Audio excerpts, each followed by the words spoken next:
Mindset Emprendedor, la fórmula Endeavor para cambiar el mundo. Compramos la compañía por €1 y en ese momento cuando la compramos todo el mundo pensaba que estábamos locos, ¿no? Y decir, bueno, van a quebrar, todo el mundo se va a ir. Bienvenidos a un nuevo episodio, soy Juliana Bustamante y esto es Mindset Emprendedor, el podcast de Endeavor donde nos metemos en la cabeza de los que piensan en grande. Hoy tengo un invitado muy especial, como todos los que tenemos en Mindset Emprendedor, pero puntualmente me encanta presentarlo porque es precursor del ecosistema emprendedor en Argentina, una de las primeras figuras del ecosistema emprendedor y tengo el placer de tenerlo acá en Mindset Emprendedor. Él es Nico Tejerina, cofundador de Navent, una compañía que conglomera marcas como Zona Prop y Zona Jobs, además de otras 15 compañías más. Así que lo tengo acá, vamos a charlar con él, vamos a sacarle toda la información y todo el jugo. Así que bienvenido, Nico, un placer tenerte acá en Mindset Emprendedor. No, gracias a vos, Juli, por la invitación y siempre feliz de poder apoyar y compartir experiencias con el Team Endeavor. ¿Cómo te encuentras presente? ¿En qué andás? Bueno, estoy excesivamente relajado, lo cual después de muchos años es algo grato y nuevo. Estoy en lo profesional, estoy tranquilo, estoy invirtiendo en algunas compañías, estoy asesorando otras. Estoy, viste, con mucha gente que trabajó conmigo, me escribe y trato de ayudarlos en su desarrollo profesional, asesorándolos.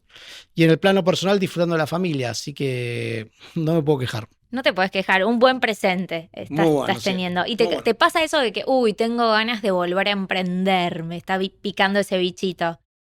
Me pasa de estar en reuniones de las compañías en las cuales estoy ayudando y sí me pica el bichito de estar, viste, en la problemática o en el desafío de cómo resolvemos un determinado problema. Típicamente siempre los problemas son, sabemos a dónde queremos ir, nos faltan los recursos, nos falta esto y hay que ver, viste, cuál es bueno, con las cartas que te tocaron, cómo jugás la mejor mano, ¿no? Eso me divierte. No sé si ahora todavía, no sé si descansé lo suficiente como para decirte tengo ganas de volver a emprender. Después de haber pasado todo lo que viví de lo que es emprender, es como, viste, no, le tengo mucho respeto, ¿no? Entonces, Bueno, bien, no estás ahí como en ese modo de FOMO, me estoy perdiendo algo en no, en este absoluto. momento. No. Y a su vez veo la energía de generaciones más jóvenes que están encarando proyectos de AI y tratando, viste, de cambiar el mundo. Y digo, bueno, me prefiero asesorarlos a ellos que arrancar yo por ahora algo nuevo. Tal vez en un año te diga otro cambio de opinión, pero bueno. A ver, me contabas que hace como 25 años que emprendés, bueno, que emprendiste en su momento. Pienso que es muy difícil resumir toda esa historia en un rato de conversación que vamos a tener, pero me gustaría hacer un poco de repaso sobre los principales puntos de tu historia, que Dale. empezó allá a lo lejos con Boomerang, ¿no? Me pasó algo raro. Yo, viste, había estudiado ciencias políticas y quería dedicarme a ser diplomático, quería estar en la Cancillería. Y en un viaje, mientras estudiaba, empecé a ver todo lo que era el mundo de Internet y dije, yo no me puedo perder esta ola que se está viniendo. Y es como así empecé a buscar emprendimientos de Internet. Quisimos emprender con un par de amigos, pero no arrancamos. Y me sumé a Boomerang, que en su momento era un portal de empleos, que hoy forma parte de Zona Jobs, de Navent. Y arranqué como empleado número 6 7 de la compañía. Eran épocas muy divertidas donde íbamos a cambiar y dominar el mundo. Año, Año 99, o sea que ya es bien. un montón. Muchos obviamente no se acuerdan, pero el 50% de todos los startups de América Latina surgieron de Argentina. Así que había una ebullición de emprendimientos nuevos y todas las semanas se lanzaba un proyecto nuevo. Y bueno, y había mucho viste, capital de riesgo para compañías en ese momento, porque pensaban que el equivalente a AI hoy era la .com. Y obviamente lo que no se calculó bien fue los tiempos en que estos negocios Mm, tuvieran éxito, ¿no? Y ahí es donde vino las dificultades, ¿no? bien, y ahí vino la crisis de las .com. Exacto, y yo te diría, yo no nací con una meta de me siento emprendedor, viste que hay gente que de chiquito ya miraba las acciones, hay otros que vendía jugo de naranja a los 2 años, después Sí, sí. revistas y fue armando un imperio de chiquito. No, yo no, yo entro dentro de una categoría que no ascribía eso, quería seguir otro tipo me interesaba la política, me interesaba más la cosa pública. Pero me metí en esto de Internet, me encantó y yo siempre digo, me convertí en emprendedor una vez que nos tocó hacer cargo de la compañía, Porque siempre digo, es como que estás volando en un avión y de repente vos ves el piloto que se calza un paracaídas y salta el avión y el avión te quedó solo y alguien dice, bueno, ¿quién va a agarrar el mando? Y a mí me Ahí tocó agarraste saltar vos. en esa situación y así empezó un poco mi cambio de ser empleado que tenía grandes expectativas de ir a Internet a dueño de una compañía donde queríamos, viste, bueno, ¿cómo hago que esto funcione? ¿Cómo hago que esto crezca? Pero ¿y cómo pasaste de ser empleado a ser dueño de la compañía? Primero no costó mucho, costó 1 euro, lo cual le encanta Ah, a la gente. Compramos la compañía por 1 euro y en ese momento cuando la compramos con mi socio Ale Navarro, todo el mundo pensaba que estábamos locos, ¿no? Decir, bueno, van a quebrar, todo el mundo se va a ir. Lo que sucedió fue que entre los socios originales de Boomerang, después invirtió Terra y al final nadie se puso de acuerdo, la compañía se iba a liquidar en ese contexto, en donde ya también Internet había pasado de moda, o en realidad las expectativas habían, viste, mm, se habían vuelto mucho más realísticas o excesivamente pesimistas. Y ahí la gente de Terra, que pertenecía a Telefónica de España, dijo, bueno, yo en este proyecto no creo más, no quiero, me quiero focalizar en otras áreas, y la opción es o la compra a alguien o la cerramos. Y en ese contexto, con mis socios dijimos, bueno, yo ya estaba parado como country manager en México, mi socio era el responsable de todo producto y tecnología, así que dijimos, bueno, mira, entre cerrarla o comprarla, ¿por qué no vamos nosotros y nos arriesgamos?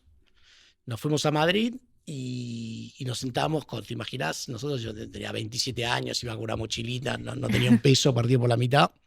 Nos sentamos con la gente de Terra y Telefónica, toda gente muy corporativa, muy grande, muy intimidante, viste ese edificio gigante de la Castellana, sí, etcétera.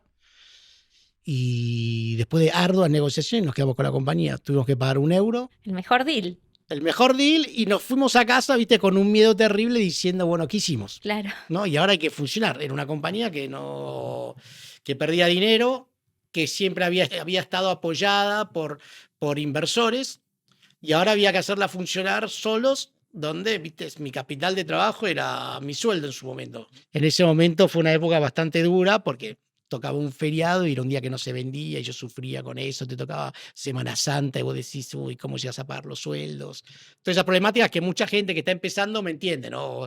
O contratabas a alguien mal y había que indemnizarlo. Y así empezamos, ¿no? Y así me convertí yo en emprendedor, me convertí en accionista de Boomerang y estando desde ahí, luego sí empezó lo que yo llamo el despegue de la compañía, ¿no? Nos tocó que se fue consolidando el negocio de tecnología, se fue consolidando el tema de Internet. Los grandes medios como los diarios, que eran nuestros principales competidores en ese momento, la gente ya por ahí es muy joven y no se acuerda, pero Ujú. para buscar empleo vos tenías que ir a buscar los diarios. Y bueno, y ahí arrancamos. ¿Y cómo nace Navent? Teníamos dos ofertas. En un momento la compañía empezó a crecer, empezó a funcionar bien y nos dábamos cuenta de que ya no era no era, viste, como una patriada que no sabemos si iba a salir bien, sino que estábamos parados en una buena dinámica de negocios, que todos se estaban digitalizando y que nosotros nos íbamos a beneficiar de eso. Y en ese momento teníamos dos opciones, o vender la compañía a un diario o aceptar fondos que vinieran de algún fondo norteamericano. Y nosotros optamos por la segunda, trabajar y nos asociamos con la gente de Tiger. En su momento, Tiger no era conocido, nosotros no sabíamos quién era, Tiger, el fondo de sí, inversión. Ujú. no tenían ni página web y a mí me llegó, viste, como un email out of the blue donde me decía queremos comprar tu compañía y yo dije, esto es la típica es la típica broma que te manda alguien del equipo, Sí. ¿viste? Como para motivarte. Y no, eran reales y aceptamos fondos de ellos, hicimos un gran deal, lo cual nos permitió por primera vez, después de la compra con Terra, yo te digo que más o menos 3, 4, 5 años donde vivíamos nosotros, estuvimos nosotros con nuestros propios recursos, trajimos a fondo de capital como Tiger, y Tiger en ese momento era muy chiquito y después se convirtió en uno de los más grandes del mundo. Entonces pasó también eso de haber elegido un partner correcto que fue creciendo y en la medida que fue creciendo ellos nos dieron más recursos a nosotros también, ¿no? Y Tiger, uno de los accionistas de Tiger, nos dice si queríamos expandir nuestro giro a otros clasificados. Y con mi socio obviamente aceptamos, nos pareció un desafío increíble y empezamos a ver la categoría de autos y la categoría de inmuebles. Y así arranca Navent. Navent empieza a ser como un paraguas para invertir en compañías de clasificados, para reemplazar todos los negocios que antes estaban en el papel, llevarlos a plataformas como las nuestras, ¿no? Es decir, en el momento en el que había pleno desafío, plena crisis, en realidad, en el momento en el que había plena crisis de hipotecas, vos te lanzaste con propiedades. Sí. Bien. Sí, o sea, muchas veces... ¿Timing? ¿Locura o qué? No, yo creo que lo que sucede es que muchas veces las crisis aceleran los procesos de transformación, ¿no? Y te das cuenta, por ejemplo, a nosotros había pasado, la Argentina en el 2001 crashea 25% de desocupación y todas las empresas que una vez se empiezan a recuperar y tienen que recuperar gente, talento, se digitalizaron para acelerar esos procesos. Entonces, como que yo veo que estos movimientos, el COVID generó que todo el mundo adoptara el comercio electrónico, delivery, porque de un día para el otro nos encontramos encerrados en nuestro hogar con una computadora. Entonces, eso aceleró muchísimo. Entonces, yo creo que muchas veces estas crisis son oportunidades para acelerar transformaciones que sin esas crisis tal vez se hubiesen generado, pero hubiesen tardado 5, 6, 7 años más, ¿no? Entonces, para mí son grandes aceleradores. Y cuando sucede lo de las hipotecas, todavía vivíamos en un mundo en donde, parece mentira o no, pero no había muchas páginas para mirar inmuebles, no había muchas imágenes, o sea... Y la creaste desde Argentina. Sí, en realidad creamos Naven como la holding y fuimos comprando compañías que ya existían y las fuimos poniendo todas en nuestro paraguas. Entonces, Zonaprop ya existía acá, era chiquita, pero ya empezaba a mostrar un potencial increíble. La compramos, le dijimos, no tiene sentido que este activo esté debajo de un diario, creemos que si trabaja dentro de una compañía de tecnología va a ser mucho más dinámico. En algunos casos, en algunos mercados como Ecuador, Panamá, lanzamos de cero, México lanzamos de cero, en fin, fue un mix de estrategias, ¿no? Cuando hablas de fusión y adquisición, fue parte de la gran estrategia de la compañía para el crecimiento. ¿Qué errores solés ver ya más desde tu lugar como advisor que cometen los emprendedores en esto de ir escalando a través de la adquisición de nuevas compañías? Como vos bien decís, parte de nuestra estrategia fue generar muchas adquisiciones como modelo de expansión, ¿no? Entonces, nosotros en todo nuestro trayecto habremos levantado más de 150 millones de dólares y mucho de ese dinero lo usamos para comprar compañías, ¿no? Entonces, una de las cosas que veo muchas veces cuando me junto con distintas compañías o founders es que no es automático en ello ir a buscar adquisiciones, ¿no? Como que quieren hacerlo todo ellos, que ellos son los únicos y que su modelo es único y que tienen una tecnología disruptiva o una cultura que va a cambiar el mundo. Pero sin embargo se quieren regionalizar y cuando vos te querés regionalizar es muy probable que haya modelos similares a los que ellos tienen, ¿no? Entonces, mi primera reacción es, me sorprende que nunca haya alguien pensando, bueno, ¿qué adquisiciones hacemos, no? Una vez que hagan esas adquisiciones, creo que tienen que tener en claro para qué las hacen, ¿no? Entonces, yo creo que a nosotros nos funcionaron muy bien algunas adquisiciones y otras no muy bien, ¿no? Nos funcionaron bien las adquisiciones en donde vos comprabas tu competidor en algún mercado y eso te permitía ampliar tu cuota de mercado. No nos funcionaba muy bien cuando comprábamos, viste, compañías muy chicas que tienen un producto innovador donde la apuesta era si este producto se podía integrar a nuestra plataforma, ¿no? Entonces, había tecnología de mapping para lo que es la búsqueda de inmuebles por zonas geográficas que eran mucho mejor de lo que hay todavía disponibles hoy, pero que nunca evolucionaron a gran escala. Entonces, muchas veces cuando queríamos comprar algo con un producto nuevo, no nos funcionaba muy bien porque a su vez tenías que integrar un equipo de una startup con una compañía grande, con un management que quería seguir operando como startup. Entonces, el choque cultural de, bueno, hay que hacer presupuestos, te consume mucho ancho de banda la compañía. O sea, la compañía que compra después tiene que absorber una compañía, tiene que implementar procesos, tiene que unificar productos, unificar procesos de recursos humanos, de reporting, etcétera, ¿viste? Y eso es complejo. Y en ese sentido, culturalmente, ¿qué desafíos atravesaron ustedes? Porque digo, ¿cuántas compañías compraron? Sí, nosotros compramos como 18 compañías y llegamos a ser, ¿viste? Como más de 1.000 empleados en un momento dado. Claro, tremendo. ¿Y había alguien encargado de esa, no sé, recepción cultural o de esa integración cultural entre la compañía que ingresaba y Navent? Nosotros éramos bastante hands-on y entonces, bueno, mira, los equipos de tecnología los agarra mi socio, yo agarro los equipos de management, los equipos de venta los agarraba otra persona y internamente íbamos generando, viste, es un proceso nuestro. Muchos me pueden acusar de que era medio caótico, pero sí tenía la ventaja de que era rápido. Entonces era una integración rápida, era una integración que en el peor de los casos duraba 6 meses, pero no ibas a estar, viste, 2 años con duda que si me quedo con trabajo, no me quedo con trabajo, si somos una compañía que todo el mundo se va a quedar, no se va a quedar. Creo que éramos bastante transparentes en ese sentido, sí creo que eso aceleró mucho los procesos, ¿no? Y con respecto a tu pregunta de la cultura, yo creo que es algo que no se tiene que minimizar, es un riesgo. Creo que el desafío ahí es no terminar con un Frankenstein donde vos no sabés de, bueno, para determinadas cosas pensamos así, para otras de estas cosas y no sabemos muy bien para dónde va el barco. Yo creo que eso es lo peor que lo podés hacer. Y creo que lo mejor es, en mi experiencia ha sido, bueno, estos son nuestros valores, los comparten, buenísimo, vamos para adelante. No necesariamente los valores son por sí, viste, los valores como la visión de la compañía no tienen que ser salvar al mundo y todo eso, es como nosotros manejamos un negocio, pero sí tenés que generar que la gente que trabaje con vos se identifique y que sienta que su aporte es importante, ¿no? Y yo creo que eso es fundamental, ¿no? Entonces, me ha pasado, estábamos comprando compañías, fíjate que hemos comprado de todo, hemos comprado compañías que tenían 20 empleados, que tenían un solo dueño, que todo se hacía lo que decía el dueño, entonces tenía poca autonomía la gente.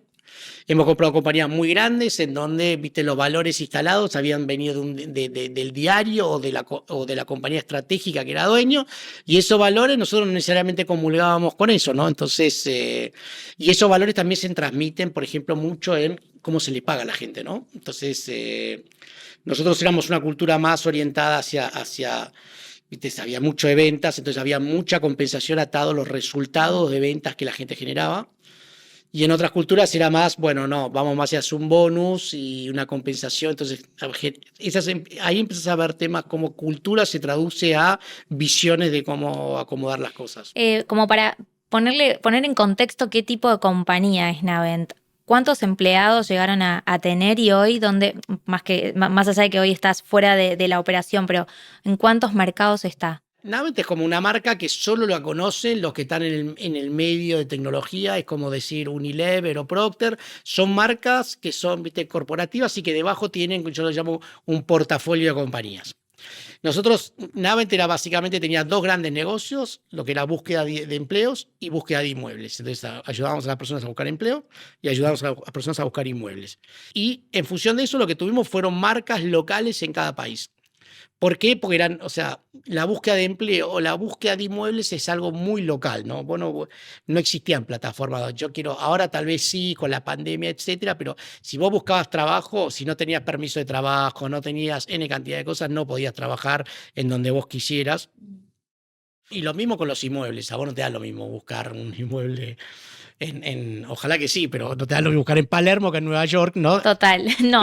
Y eso lo que nos limitó a nosotros fuimos creando marcas locales que tenían mucha relevancia local y por eso tenemos un conjunto muy grande de marcas, ¿no? Y siempre la discusión fue, tenemos una marca para todos lados o varias marcas. Fue una discusión difícil. ¿Y cómo la terminaron resolviendo? Porque era una pregunta que tenía ahí para hacerte. Lo que nosotros hicimos fue que la experiencia fuese igual en todos los países. O sea, que el producto, vos interactúas con Zonaprop de acá o te vas a México y buscas Inmueble 24, la experiencia, la plataforma y toda la tecnología y cómo funciona para la inmobiliaria como para el usuario es lo mismo. Lo que sí nos dimos cuenta es que nuestras marcas localmente eran muy relevantes. Entonces, viste, están top of mind, los usuarios las conocen, tenés mucho mejor interacción tu marca con la de las demás.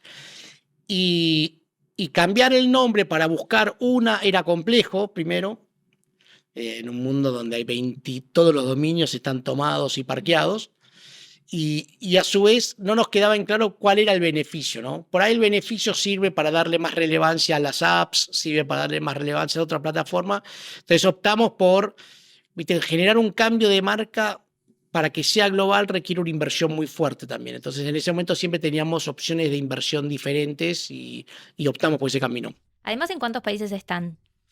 Estamos ya en 8 países aproximadamente. Estamos en los mercados más grandes, que son Argentina, Brasil, México, Colombia, y después ingresamos a otros mercados que fueron muy relevantes para nosotros, como Perú, Venezuela, Ecuador, Panamá, y nos fuimos expandiendo, ¿no? Me quedé pensando en algo y está relacionado con, ¿ustedes buscaban a las marcas ya consolidadas o construían marca dentro de Navent una vez que ya estaban adquiridas? Está bueno porque me haces muchas de las preguntas que me hacían los inversores después cuando querían invertir en Naven, ¿no? Entonces era algo que te preguntaban. Pero bueno, en algunos casos, y la respuesta es depende. En algunos casos la marca era fuerte y entonces decidíamos potenciarla. Un claro ejemplo era Zona Prop. Era una marca fuerte y nosotros la potenciamos a un nivel donde no estaba antes, ¿no? Y en otros casos destruimos marcas. Nos dimos cuenta que no nos gustaba la marca, armamos una marca. Es el caso de México. En México arrancamos con una compañía que se llamaba, muy chiquita, que se llamaba Mercado I. No nos gustaba el nombre, creíamos que la gente lo confundía como si fuera, viste, en México se llaman tianguis, donde venden cosas de segunda mano, y arrancamos de cero con una marca que se llama Inmueble 24 y la potenciamos. Entonces depende.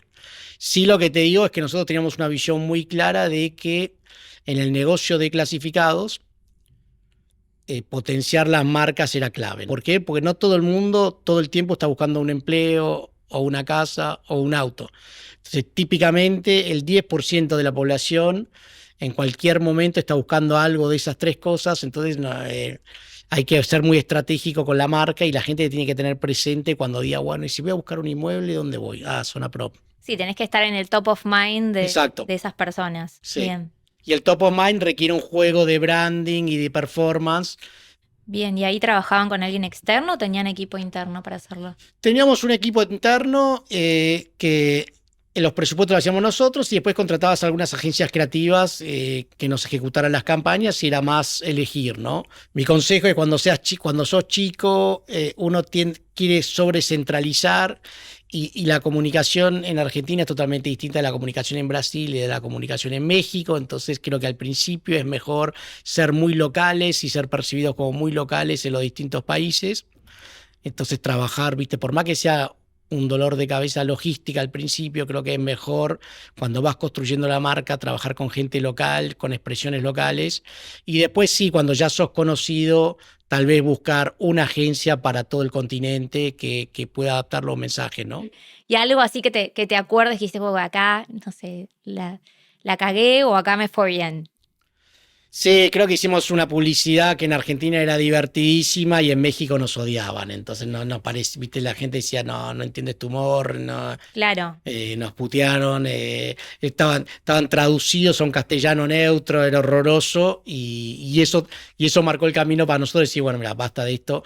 Nuestro principal mercado ahora queremos que sea México, pongamos un equipo ahí, traigamos una agencia mexicana, no me importa nada que el equipo de marketing te haga de trabajar más, pero bueno, te corramos 2 campañas.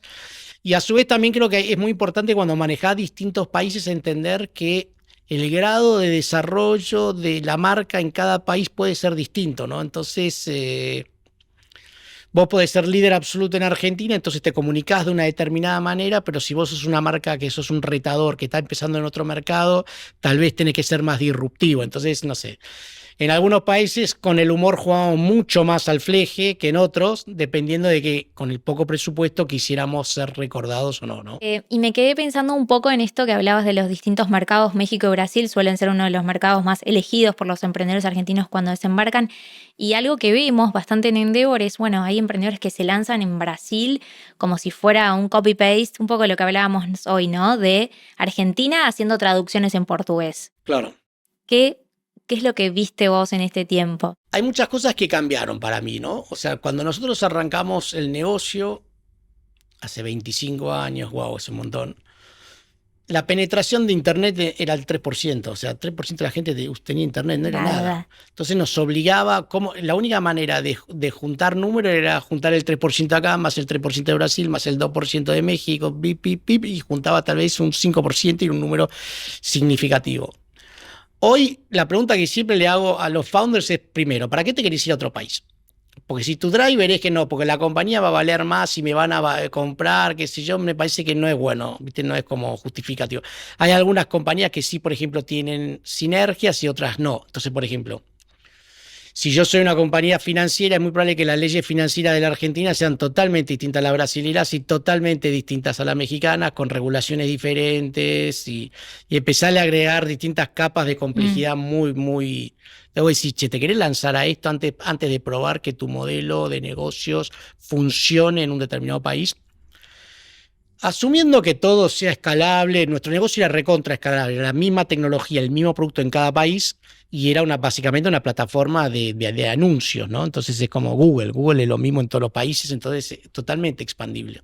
Tenías el desafío de construir marca, ahí está. Tenía el desafío de construir Porque era marca, B2C, exacto, sí. y tenía el desafío de construir equipos buenos, competitivos, y el equipo de, bueno, y que vender a su vez lo que hicieras, ¿no? Cuando uno se embarca en este tipo de aventuras, creo que tiene que hacer, siempre tiende a ser bastante entusiasta en las proyecciones que mete de ingresos y muy conservador en los costos, y creo que termina siendo todo al revés. Entonces, yo siempre que le digo a alguien, che, te vas a lanzar a Brasil, me parece correcto, primero estudiaste el mercado, es un mercado gigante, no todo Brasil es lo mismo, ¿viste? Tendemos a hablar de Brasil como si fuera una entidad única, pero en realidad vos tenés San Pablo, que opera de una determinada manera, ahí tenés el 25% del PBI de Brasil, después tenés Río de Janeiro, que culturalmente es totalmente distinto, otro 15% del PBI ahí, después tenés, viste, Belo Horizonte, entonces hay que empezar a entender dónde vas a querer jugar. Cuando te querés ir a San Pablo, hay que entender que hoy Brasil se ha convertido en el principal captador de fondos de capital de la región, en donde la calidad de los proyectos y de los emprendedores ha escalado dramáticamente. Me quedé pensando que, bueno, y cuando empezamos el podcast, el episodio, me decías que Argentina en el año 98-99 era tierra y semillero de muchas startups y de fundadores de empresas de tecnología. ¿Qué pasó que en el medio nos quedamos ahí como a mitad de camino y hoy, como me decías, Brasil es mil veces nos arrasa en términos de startups y bueno, y México está también pisando fuerte? Creo que Argentina sigue reteniendo un nivel de talento y expertise muy bueno en lo que es todo negocio digital, ¿no? Sí, lo que creo que ha sucedido es que estás compitiendo contra un mercado que tienes 4 o 5 veces tu población. Entonces, frente a eso, es más normal que cuando alguien está mirando, viste, el juego de las grandes apuestas, diga, bueno, voy a apostar acá. Agregale a eso que ha tenido una política macroeconómica mucho más estable que la nuestra. Entonces, hay un efecto que eso ha generado donde vos decís, bueno, yo acá pongo talento, pruebo cosas y me voy a buscar negocios afuera en donde tenga cierta estabilidad de precios y de visión macro, ¿no? Y creo que Brasil ha captado y ha tenido muchos buenos exits y creo que eso ha generado mucha atención, ¿no? Vos viviste en Brasil, ¿no? Sí, yo en una época iba fácil 2 o 3 veces al mes a San Pablo. Volaba todo el tiempo a San Pablo. Fue difícil porque la compañía que nosotros invertimos, nadie hablaba inglés. Teníamos el portuñol que era difícil comunicarnos, pero viste, me volví admirador de Brasil. Me encanta el ecosistema, me encanta, viste, el empresario brasileño tiene esta cosa del orgullo nacional por lo suyo, que quieren construir. Yo siempre digo como ejemplo, nosotros comprábamos compañías en Brasil y siempre esas personas le pedían que le transfirieras la plata de su compra a una cuenta local brasilera, ¿no? Y si vos comprabas a alguien en Argentina o a alguien afuera, era como ya había una parafernalia de cuentas afuera. Y todo ese dinero es dinero que reingresa al mercado de capitales, de préstamos, de crédito brasilero. Entonces, nada, a mí me impactó el tamaño que tenía. Mirá que yo viví 4 años en México, o sea que estaba acostumbrado a un mercado grande. Cuando fui a Brasil me pareció mucho más grande todavía. El brasilero tiene como, en mis sensaciones, que le encanta la tecnología y adopta muy rápido la tecnología. Lo veíamos inclusive, viste, en los sistemas de bancos. Entonces vos te llegaba un cheque del Itaú, sacaban un celular, escaneaban un código y se lo cobraban. Y eso acá no existía, viste, daban cheques voladores, no sé qué. Creo que ellos los bancos ahí en Brasil ayudaron también mucho en el proceso de digitalización y yo los llamo muy early adopters de tecnología, ¿no? Vos ves las redes sociales, me acuerdo que tenían Uber de helicóptero, vos podías contratar un helicóptero como Uber y que te llevara de un lado para el otro. O sea, el modelo de negocio que solo funciona ahí por la escala que tiene ese. Bueno, y finalmente te termina comprando Quinto Andar y ahí yo haciendo un poco de research veía que en algún momento habías mencionado que querían llegar a un IPO. ¿Qué pasó ahí en el medio que terminaron vendiendo? Claramente por el tamaño que teníamos, la posibilidad de salir a un IPO era real.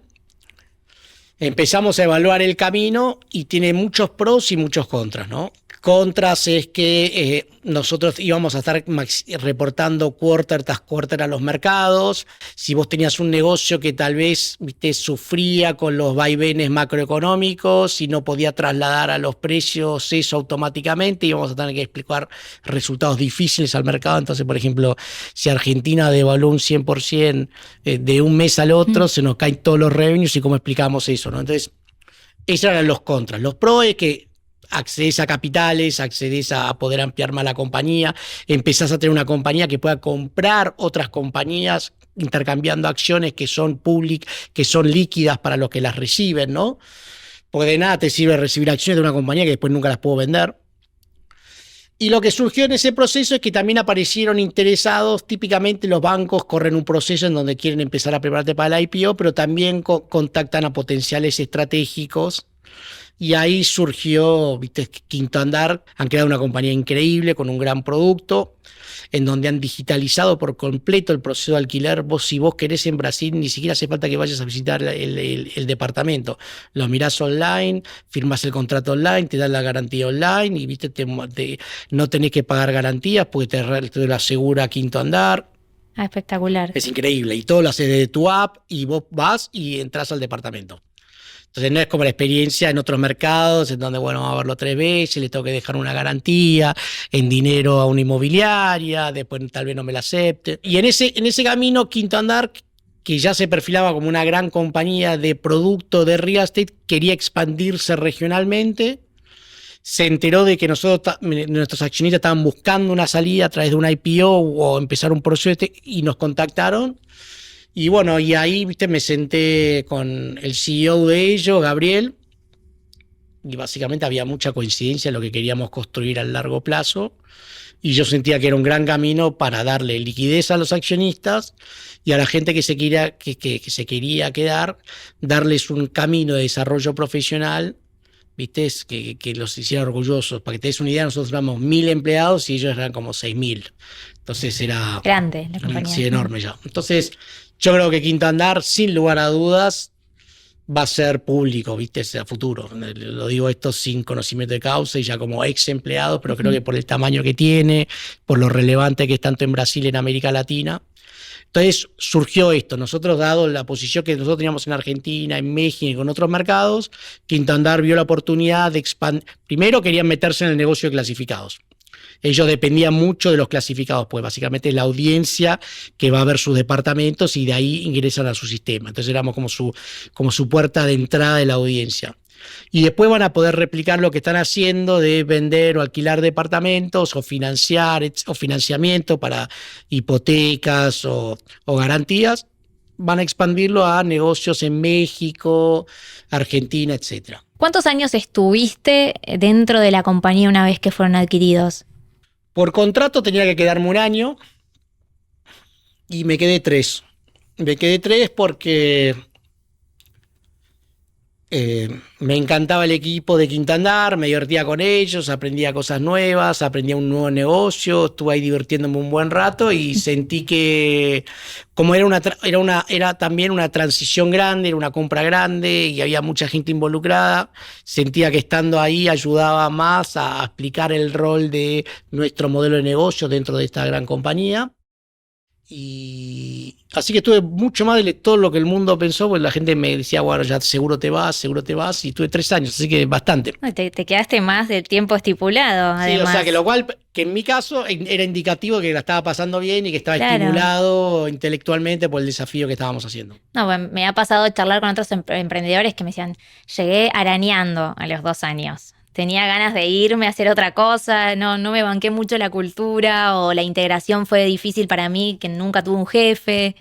Sí, hay un poco de todo. Yo creo que yo tengo algo, viste, que me hace medio distinto. Yo, por ejemplo, mi papá fue diplomático, entonces yo viví durante 15 años afuera y viví en países totalmente distintos. Es cuestión que yo soy bastante flexible viste, puedo trabajar bien con un brasilero, puedo trabajar bien con un mexicano, puedo trabajar bien con un peruano y me adapto. No tengo un issue no, solo trabajo con argentinos y etcétera. Entonces, primero me adapté a eso.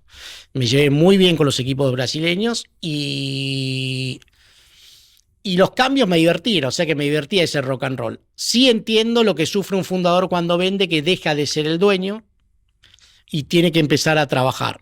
Nosotros igual ya teníamos un tamaño en donde yo reportaba a un board, tenía accionistas que habían invertido mucho dinero, o sea que no me sentía, viste, es el super dueño que hago lo que yo quiero y no doy explicaciones a nadie. Yo ese síndrome no lo viví. Entonces no lo sufrí. Después sí, sentí que ya había cumplido una etapa, los que nos habíamos propuesto hace 20 años la habíamos logrado. Viste, creo que uno de los mejores días de mi vida fue cuando estábamos haciendo la venta y todo el mundo pensaba que era una ronda más de capitalización de la compañía, ¿no? Porque como nosotros habíamos levantado mucho dinero, entonces cuando las compañías entran en un proceso de due diligence, empiezan a recibir preguntas, después hay determinados ejecutivos que son entrevistados, todo tipo de rumor empieza a correr por la compañía, ¿no? ¿Te refieres al equipo? Al equipo. Entonces vos decís, y ese es otro gran consejo que trataría de decirle a los que van a levantar dinero, sean muy cuidadosos del clima interno en estas etapas, porque generan un nivel de ruido que, viste, te desfocalizan. Y prefiero, viste, mantenerlo mucho más cerrado, el núcleo de la gente que sabe, y recién poder, viste, empezar a presentar gente cuando ya haya un grado de certeza grande de que un deal puede ocurrir, ¿no? Entonces, con Quinto Andar pensaban que era alguien que quería invertir, no sé, en 20% de la compañía. Y eso fue lo que fuimos repitiendo internamente. Entonces estaban todos, viste, como hay mucho trabajo con esta capitalización. Y después anunciamos que se había vendido al 100%. Pero cuando anunciamos eso, hubo mucha gente que venía trabajando con nosotros hace muchos años, que tenía stock options, que por fin valieron. Claro. Y pudieron venir a cobrar. Entonces, imagínate, y esto fue como si me dijeras el 22 de diciembre. Entonces, viste, antes de Navidad le empezó a llegar mucha gente, yo los llamaba uno por uno, bueno, te quiero avisar que después de tantos años de haber apostado por nosotros, finalmente vas a cobrar. Y recuerdo que uno se me largó a llorar de la emoción, porque por fin, viste, que estaba queriéndose armar un galpón con una parrilla para el verano. Tremendo. Y esta plata le había aparecido como del cielo y la iba a poder hacer. Entonces vos decís, bueno, me parece, viste, cuando vos decís, creo que estos ejemplos son buenos porque, viste, es como gente que apostó contra todas las probabilidades y le fue bien, ¿no? Hoy los mercados están en un punto de inflexión con la inteligencia artificial. ¿Cómo estás viendo vos el impacto en real estate y en el mercado laboral, que son como las dos industrias de las que sos experto? Yo creo que el impacto va a ser alto. Yo creo que nuestros modelos de negocio tienen una gran posibilidad de apalancarse en la tecnología para brindar una experiencia totalmente nueva al consumidor. Y que si los negocios no lo hacen, pueden ser víctimas de competidores que sí lo hagan. Entonces, te voy a dar un ejemplo. En Zona Pro, vos querés ir a visitar un inmueble, tenés que ir a contactar a alguien, tenés que mandar un email, esta persona te tiene que contactar. 50% de las veces no te contacta, o sea que ya arrancamos mal con la experiencia. Pero 50% de las veces sí te contacta. Te dice que este inmueble no está, que hay otro, bla, bla, bla, bla. Entonces, yo creo que hay posibilidades primero de, cuando vos contactás directamente, interactuar con inteligencia artificial que te diga qué día querés ir a verlo, en qué momento querés hacerlo, agendar todo en ese momento. Creo que hay muchas posibilidades de mejorar todo el proceso de búsqueda. Entonces vos decís, cuando vos ves la mayoría de las búsquedas se dan por zona geográfica, metros o precio.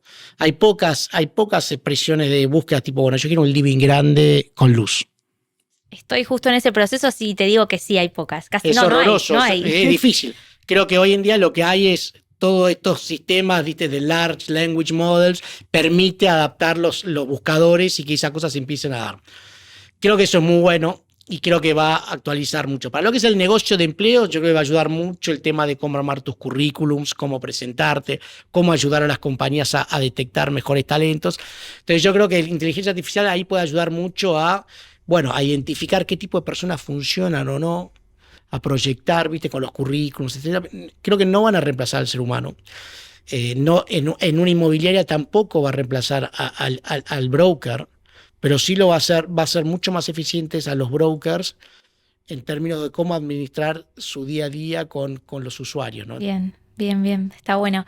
Bueno, ¿y qué estás haciendo? ¿Estás invirtiendo en emprendedores? A través de la experiencia que he adquirido, creo que puedo identificar emprendedores que me gustan y a los cuales quiero apoyar. Entonces sí, he invertido en un par de compañías que me han llegado a través de amigos o referenciados en común y en donde básicamente tal vez no esté enamorado del 100% del modelo de negocios, sí estoy enamorado del fundador y creo que el fundador tiene la capacidad para cambiar y adaptar el modelo de negocio en las medidas que de las dificultades y del market fit que tenga el producto que desarrolla, ¿no? Entonces, he hablado con mucha gente que invierte y todos me han dicho siempre lo mismo. Me han dicho que lo que ellos pensaban que iba a ser un hit nunca lo fue.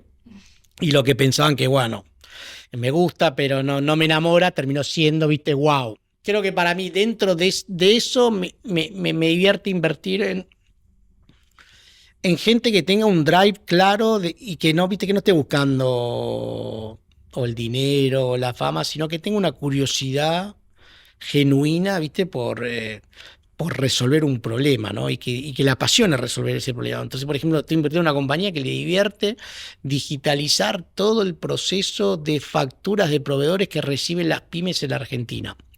Entonces no podés arrancar, viste, con tu deck diciendo vamos a democratizar el acceso a la facturación. No es cero, tipo. Pero sí lo que es un modelo de negocios extremadamente complejo porque tenés que recibir facturas, esas facturas pueden estar escritas a mano, pueden estar hechas por un sistema, las captan, las tienen que integrar a sistemas de CRMs internos, es un chino. Yo cuando lo escucho, viste, es como que a los 15 minutos mis ojos están en blanco mirando hacia afuera, pero vos te sentás con el emprendedor y le apasiona la problemática. Entonces... Y existe. Entonces vos decís, y asume, ¿viste? Va a ayudar a reemplazar tareas manuales de gente que tiene que hacer data entry. La gente que recibe la facturita, la pasa a otro sistema, todo ese data entry va a ser reemplazado por esto. Y este es el principio, y después veremos qué más construye sobre esto, ¿no? Entonces creo que hay muchas cosas que son increíbles, ¿no? Entonces vos decís, no sé si te ha pasado de llamar a un restaurante porque querés cambiar una reserva o querés agarrar una reserva y no te atiende nadie. Vos llamás al restaurante y no te contesta ni Dios. Eso es plata que el restaurante pierde. ¿Por qué no lo contesta? Porque el que tiene que atender el teléfono está lidiando con otros temas.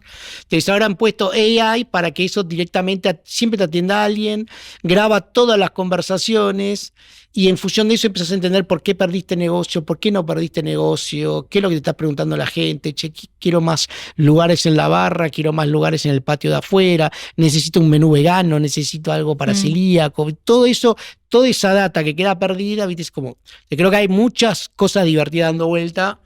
No sé si yo tengo la energía personal de arrancar de cero, pero sí para ser advisor. Sí para invertir y sí para ayudarlos y, ¿viste? Sí, compartirles mi experiencia. Entonces, obviamente, ¿viste? Si alguien quiere ya, no sé, vendiste a 3 compañías esto y ya te querés ir a Brasil, le iría tranquilo, porque todavía tenés mucho camino por recorrer y ganar un mercado. Y después, eventualmente, dejá que alguien construya a alguien similar en Brasil y vos por ahí te fusionás. O sea, hay como distintas maneras de pensar, ¿viste? Hay como distintas maneras de llegar al mismo lugar. Buenísimo. Nico, hablamos de todo. Sí, ¿no? No nos quedó nada para hablar, pero quiero cerrar con un ping-pong final. Dale. Unas preguntitas cortas para cerrar esto y nada, y despedirte. ¿Una decisión que te cambió la vida? Bueno, claramente convertirme en empresario. ¿Viste? Cuando compramos Boomerang por €1, cambió radicalmente lo que había planificado para mi vida. ¿Un error que agradeces haber cometido? Una vez estábamos comprando una compañía y calculamos mal el valor. Pensábamos que la estábamos comprando más barato de lo que pensábamos y lo estábamos festejando. Y después, como si dijera a las 4 de la mañana, me desperté y dije, alguien hizo mal el cap table, ¿no? Alguien hizo mal. Terminamos sobrepagando la compañía Pero bueno, la compañía le fue tan bien que no importó ese error, ¿no? Bien. Pero sí es algo que nos pasó al principio. ¿Un hobby? Me encanta leer y ahora me encanta kitear. Entonces ahora, viste, de dos extremos, ¿no? Pero me encanta salir al mar ahora y con un par de amigos salir a navegar. ¿Y cambió tu concepto del éxito a través de los años? Sí, primero creo que el éxito depende de dónde lo mides, en qué ámbito, ¿no? Yo te diría, bueno, yo creo que el éxito en lo profesional para mí significó hacer algo que me guste y ser bueno en ello. Y no alcanza con hacer lo que te guste. Yo quería ser bueno. Quería ser, viste, no bueno y sino excepcional. Y quería ser, quiero armar una de estas compañías que seamos únicos, quiero ser hipercompetitivos. Y para mí eso fue el éxito, ¿no? Y como consecuencia de ese éxito, hoy tengo el privilegio de poder elegir dónde me meto y darme el tiempo suficiente como para elegir, ¿viste? Este proyecto me divierte, esto no, prefiero esperar, etcétera. Después tenés el éxito personal, ¿no? Que en mi caso es armar una familia, lograr que dos de mis hijas se copen con el kite, que otras vengan a esquiar, poder viajar con mi mujer y divertirme. O sea, son distintas esferas que para mí son fundamentales, pero en cada esfera la definición de éxito es un poco distinta. Nico, mil gracias. No, gracias a ustedes. Un placer tenerte acá. Gracias por la invitación. Gracias. Si te quedaste con ganas de más, te invito a que visites Endeavor Hub, nuestra plataforma donde unificamos toda la información que tenés que saber a la hora de emprender.